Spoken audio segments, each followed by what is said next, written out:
요한복음 20장 19절부터 29절까지입니다.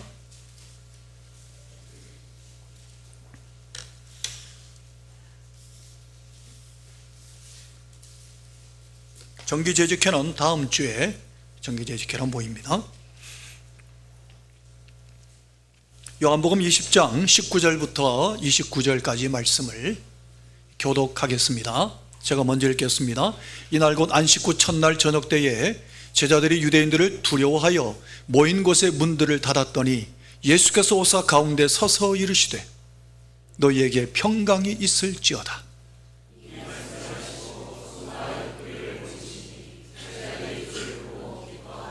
예수께서 또 이르시되 너희에게 평강이 있을지어다. 아버지께서 나를 보내신 것 같이 나도 너희를 보내노라.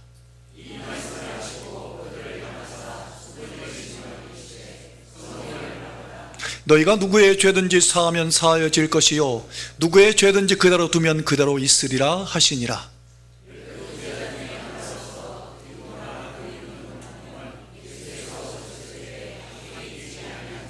다른 제자들이 그에게 이르되 우리가 주를 보았노라 하니 도마가 이르되 내가 그의 손에 못자국을 보며 내 손가락을 그 못자국에 넣으며 내 손을 그 옆구리에 넣어보지 않고는 믿지 아니하겠노라 하니라.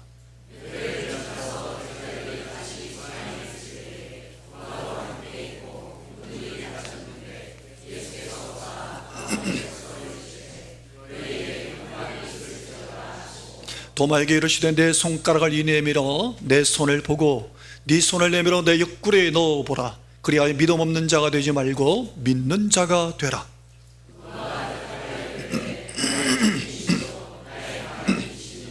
함께 읽겠습니다. 예수께서 이르시되 너는 나를 본고로 믿느냐? 보지 못하고 믿는 자들은 복되도다 하시니라. 아멘. 어느 마을에 한 집에 불이 났습니다. 그 집에는 어린 소녀가 마침 잠들어 있었습니다. 사람들이 발만 동동 구르고 있을 때 한 남자가 망설이지 않고 바로 들어가서 어린 소녀를 구했습니다. 그가 소녀를 업고 현관을 나올 때 불붙은 나무 들보가 떨어져서 소녀를 보호하느라고 손에 끔찍한 화상을 당했습니다. 사람들은 소녀를 구하느라 지독한 화상을 입은 그의 손에 경의를 표했습니다.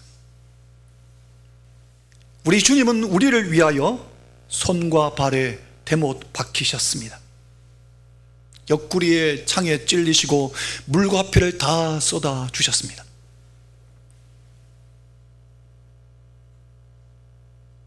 그리고 예수님은 우리의 모든 죄와 우리의 모든 저주를 담당하시고 속량하셨습니다. 우리가 짊어져야 될 그 모든 것 예수님이 대신 다 짊어지시고 십자가에 죽으셨습니다. 그것으로 끝난 게 아니라 우리에게 생명을 주시기 위해서 오늘 새벽에 예수님 부활하셨습니다. 예수님이 사망 권세 깨뜨리고 부활하셨습니다. 오늘 부활하신 예수님, 그 예수님을 만나시기를 바랍니다. 율법의 저주 가운데서 죽음과 실패와 가난과 질병 가운데서 이 저주 가운데서 우리를 예수님은 십자가로 속량하셨고 지옥으로 내려가셔서 사탄을 멸하시고 우리를 어둠에서 불러내어 빛 가운데로 나오게 하셨습니다. 뿐만 아니라 믿음으로 예수 그리스도 때문에 아브라함의 자손이 되게 하셨습니다. 이 놀라운 사실을 믿음으로 받으시기를 바랍니다. 오늘 이 본문은 예수님이 부활하신 바로 그날 제자들을 만난 장면을 기록하고 있습니다. 부활하신 날 예수님 새벽에 막달라 마리아를 만나시고 그날 황혼역에 엠마오로 내려가는 두 제자를 만나셨습니다. 그리고 그날 밤에 유대인들을 두려워하여 문을 꼭꼭 걸어 잠그고 방 안에 모여 있었던 제자들 한가운데에 예수님이 나타나셨습니다. 그리고 그로부터 8해 후에 그날 함께 없었던 도마 한 영혼 때문에 예수님이 다시 제자들 가운데 나타나신 장면, 오늘 성경은 그것을 기록하고 있습니다.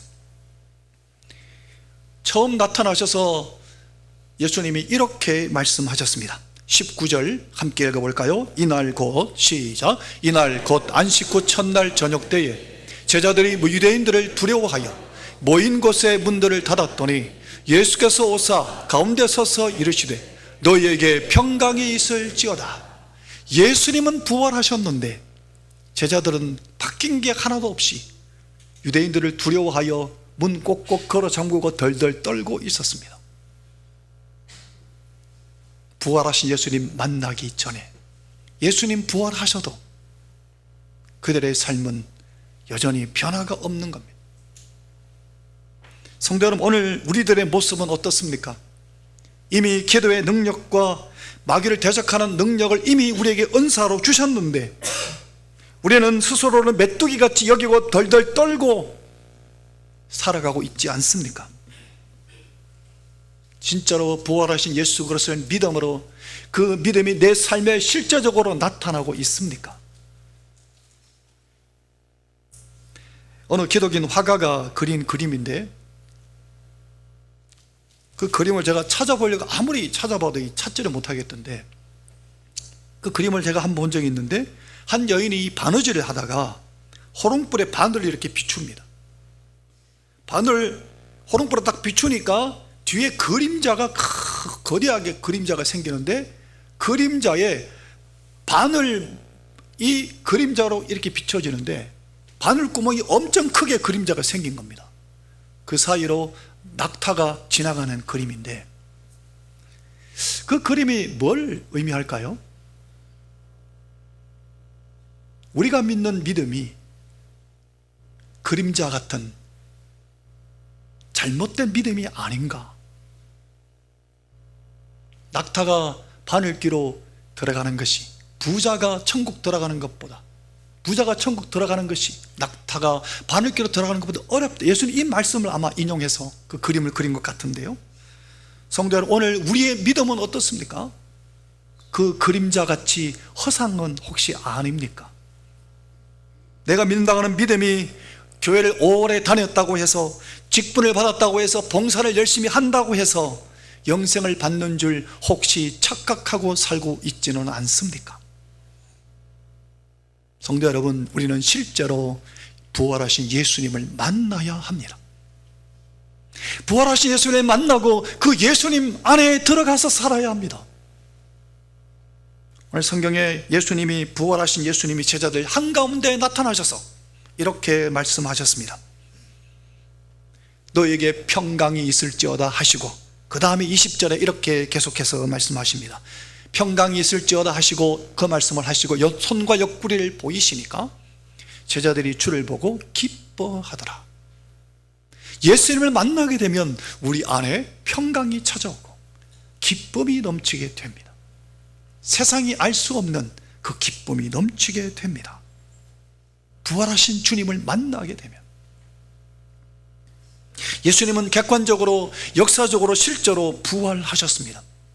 2000년 전에 부활하신 예수님, 오늘 내가 어떻게 만날 수 있습니까? 시공을 초월해 역사하시는 그 예수님이 지금도 살아 역사하고 계시기 때문입니다. 그분이 부활하셨고, 그리고 그분이 승천하셨고 지금도 우리를 위해 중보하고 계신 그 예수님, 부활하신 예수님을 만났던 많은 믿음의 선배들처럼 오늘 우리들도 부활하신 예수님을 만나시기를 예수님 이름으로 축원합니다. 자, 그런데 오늘 본문을 보면 제자들이 주님을 분명히 만났습니다. 근데 그 다음 장 21장으로 넘어가면 21장 3절부터 그 이하에 보면 베드로와 7명의 제자들이 예수님, 부활하신 예수님 만났습니다. 만났음에도 불구하고 어디로 갑니까? 고기 잡으러 갑니다. 예수님을 또 만날 생각은 안 하고 고기 잡으러 갑니다. 오늘날 우리의 신앙생활 하는 모습도 혹시 이렇지 않습니까? 하나님 앞에 나와 예배는 드리고 예수님 만난 것 같은데 그걸로 끝나지 않습니까? 삶의 현장에는 전혀 예수님과 상관없이 살고 있지는 않습니까? 불신자들이 그래서 비아냥거립니다. 교회 가는 것이 일종의 아편이라고. 혹시 우리에게는 예배하는 것이 혹시 아편과 같지는 않습니까? 성도 여러분, 부활하신 예수님 만나고 나서 그 후에 어떤 일이 있어야 될까요? 우리가 우리의 삶의 현장에 능력으로 나타내려면 어떻게 해야 될까요?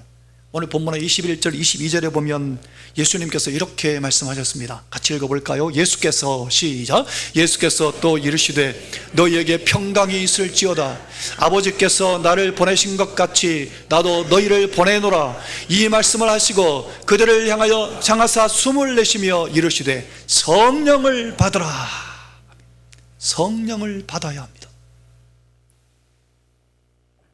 예수님께서 평강이 있을지어다 하시고 그리고 주신 사명이 뭐냐 하면 아버지가 나를 보내신 것 같이 나도 너희를 보내노라. 그러면서 한 가지를 약속하십니다. 성령을 받으라. 예수님을 만나고 나서 우리는 성령을 받아야 합니다. 성령을 받아서 예수님 우리에게 맡기신 그 사명을 감당해야 합니다. 그럴 때 우리의 삶이 바뀌어지는 겁니다. 예수님께서 친히 말씀하시기를 승천하시기 직전에 또 말씀하셨죠. 너희가 성령을 받기까지 기다리라고. 성령을 받게 되면 성령이 너희에게 임하시면 너희가 권능을 받고 예루살렘과 온 유대와 사마리아와 땅 끝까지 이르러 내 증인이 되리라고 하셨습니다. 실제로 제자들은 성령을 받기를 기다립니다. 저녁 기도하기에 힘썼습니다. 모여서 함께 저녁 기도하기 힘썼을 때 성령이 충만하게 임하시자 그들이 성령을 받고 그대로 땅끝까지 이르러 증인으로 살게 되었습니다. 그들이 예수 그리스도로 보내신 그 성령의 충만함을 입고 살았던 그 행적이 사도행전으로 기록되어 있습니다. 오늘 우리에게도 동일하게 예수님 이렇게 말씀하십니다. 성령을 받으라고. 성령을 받아 사명을 다하라고. 여호수아서에 보면 예수님의 이 복음에 예수 그리스도에 대한 예표로 여호수아가 예수아라고, 히브리어로는 예수아라고 부르는데 예수 그리스도 가는 예수란 이름하고 똑같은 이름입니다. 여호수아. 여호수아서 1장 3절에 보면 하나님 이렇게 말씀하셨습니다. 내가 모세에게 말한 바와 같이 너희 발바닥으로 밟는 곳은 모두 내가 너희에게 주었다고. 실제로 이스라엘 백성들이 그대로 그들이 발로 밟는 곳이 그들의 땅이 되었습니다. 미국 서부 개척 시대에 미국 사람들은 먼저 발로 밟는 것이 자기 것이 되었습니다. 그래서 미국인들은 거리를 재는 단위가 우리나라처럼 미터를 쓰지 않고 피트를 씁니다. 피트가 뭐냐면 한 걸음을 가리킵니다. 사람의 걸음, 한 걸음 한 걸음을 피트라, 1피트, 2피트 이렇게 표현합니다. 그들은 땅 따먹는 재미로, 미국의 역사는 땅 따먹는 재미로 미국의 역사가 펼쳐졌다 해도 과언이 아닙니다. 그들이 가장 즐겨하는 운동이 뭔지 아십니까? 야구도 아니고 축구도 아니고 미식축구입니다. 하나님은 이스라엘 백성들에게 실제로 땅을 주셨는데 하나님이 원래 주셨던 땅은 어디서부터 어디까지인지 하면 저 나일강, 애굽의 나일강부터 시작해가 유브라데 강까지, 바벨로니아 있는 유브라데 강까지, 이라크의 지역에 있는 그 유브라데 강까지가 원래 하나님이 주신 영토였습니다. 그런데 가장 강력하게 통치했던 다윗 시대에도 그 땅을 다 차지하지 못합니다. 하나님이 주신 땅은 더 넓은데 그들이 차지했던 땅은 기껏해야 시나이 반도에서부터 길르앗까지밖에 차지하지 못합니다. 하나님의 약속은 엄청나게 약속하셨는데 오늘 우리의 삶의 현장에도 마찬가지입니다. 하나님의 약속의 말씀대로 우리가 살아가면 하나님의 그 약속의 말씀대로 우리가 성취함을 받을 텐데 우리가 하나님 말씀대로 살지 않아서 그 약속대로 우리가 누리지 못하고 있습니다. 사랑하는 성도 여러분, 성령을 받아 하나님 우리에게 주신 사명을 감당할 수 있기를 예수님 이름으로 축원합니다. 그리고 예수님이 또 하신 말씀이 있는데, 성령을 받으라 하시고 나서 중요한 약속을 하십니다. 23절입니다 같이 읽어보겠습니다. 너희가, 시작, 너희가 누구의 죄든지 사하면 사하여질 것이요 누구의 죄든지 그대로 두면 그대로 있으리라 하시니라. 누가요? 부활하신 예수님 만나고 성령을 받은 사람에게 예수님이 주신 첫 번째 약속입니다. 죄사함에 대한 약속입니다. 이 약속은 뭘 의미합니까? 한 영혼 한 영혼을 찾아가서 복음을 증거하고 그들의 죄를 사하게 하라고 복음 전파의 사명을 주신 겁니다. 하나님이 우리에게, 예수님이, 부활하신 예수님이 우리에게 주신 최대의 사명이 뭡니까? 영혼 구원하는 겁니다. 그걸 부활하신 예수님이 가장 기뻐하십니다. 영혼 살리는 일에 우리가 쓰임받은 것을 가장 기뻐하십니다. 그런데 오늘날 마귀는 교회의 본질을 자꾸 흐리게 만듭니다. 복음은 자꾸 흐려버리고 인본주의와 휴머니즘을 자꾸 교회 안에 갖고 들어와서 그 전면에 내세울 때가 많습니다. 교회의 사명은, 하나님이 우리를 부르신 목적은 영혼 구원에 있습니다. 이게 최대의 사명입니다. 성령을 받아서 예수 그리스도를 믿음으로써 우리가 이 권세를 사용할 때, 이 복음의 권세를 사용할 때 영혼을 구원할 수 있다고 예수님 말씀하신 겁니다. 그리고 그날 그 자리에 없었던 도마 때문에 여덟 해 후에 다시 예수님이 그 자리에 제자들 모여있는 그 한가운데 임하십니다. 임하셔서 우리가 잘 아는 것 같이 도마에게 바로 말씀하십니다. 내 못 박힌 손을 보라, 내 옆구리를 보라, 네 손으로 넣어보고 믿는 자가 되라. 그러면서 너는 나를 본고로 믿느냐, 보지 못하고 믿는 자가 복이 있다 라고 예수님 말씀하십니다.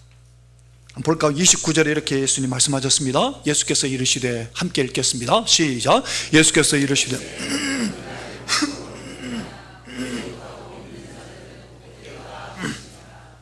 아멘. 죄송합니다. 가리가 자꾸 갑자기 끌어가지고 아침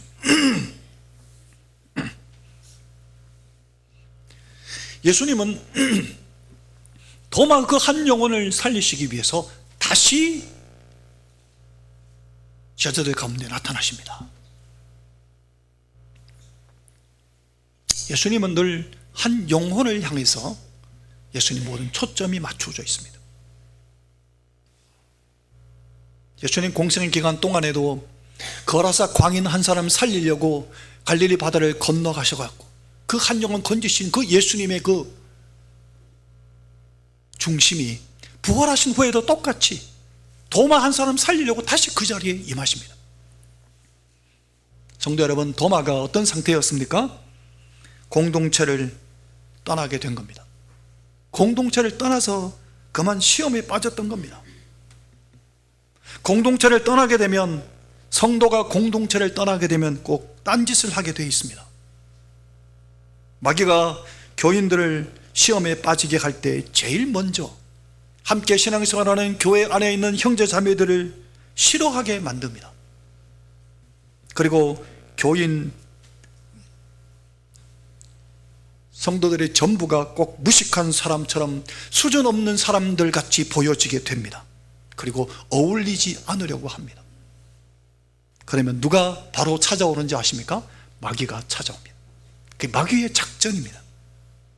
혼자 떨어지는 사람에게 마귀가 강력하게 역사합니다. 도마도 그 시험에 빠졌던 겁니다. 똑똑한 도마가 공동체를 떠나니까 시험에 든 겁니다. 예수님이 도마를 다시 바로잡아 주시기 위해서 여드레 후에 다시 그 자리에 도마가 있을 때 다시 찾아오신 겁니다. 사랑하는 성도 여러분, 우리는 예수를 믿는 부활하신 예수님 만난 사람답게 우리에게 주신 권세를 사용하시기를 바랍니다. 예수 그리스도의 이름으로 영혼을 구원하고, 예수 그리스도의 이름으로 명령하고, 예수 그리스도의 이름으로 선포하며, 예수 그리스도의 이름으로 하나님 나라 확장하는 권세를 우리에게 주셨는데, 이 권세를 부활하신 예수님 만나시고 성령을 받아 이 권세를 사용하며 살아가시기를 예수님 이름으로 축원합니다.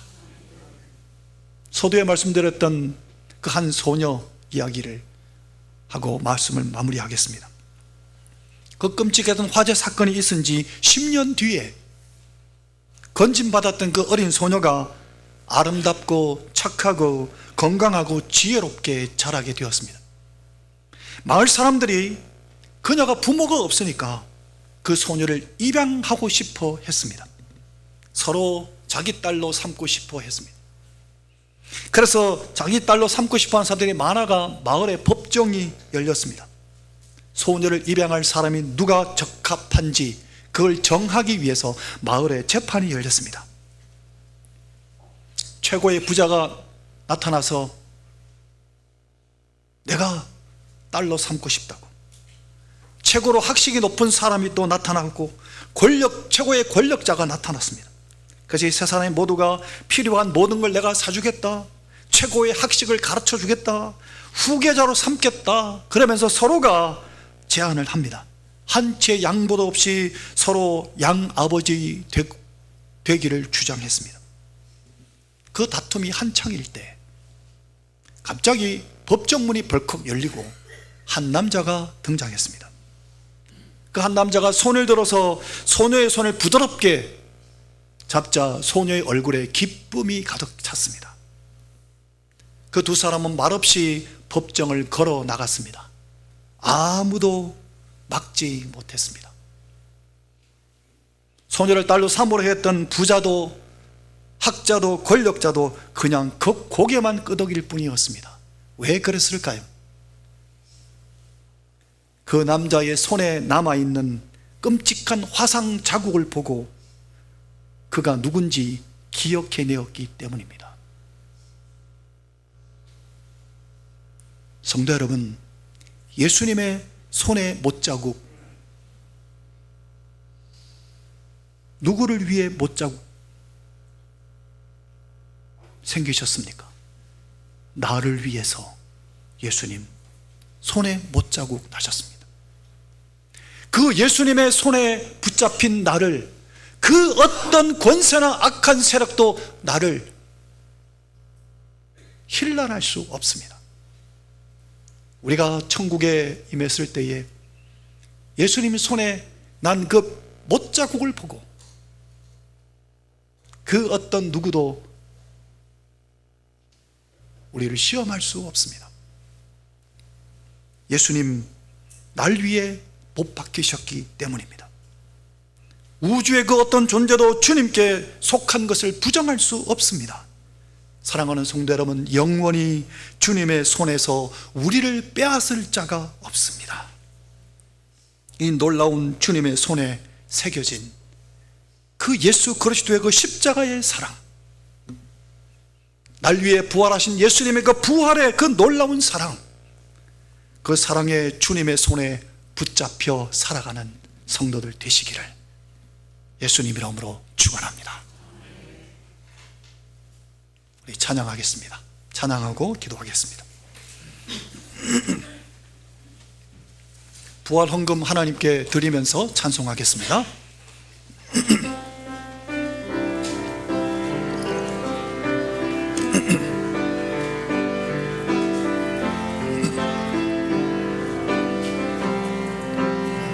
깊은 절망의 수렁 가운데 주님께 닿을 수 없던 우리, 어두운 밤중에 하늘을 향해 주의 이름 나 부를 때, 어둠을 뚫고 오신 주 사랑 나의 절망 거두셨네.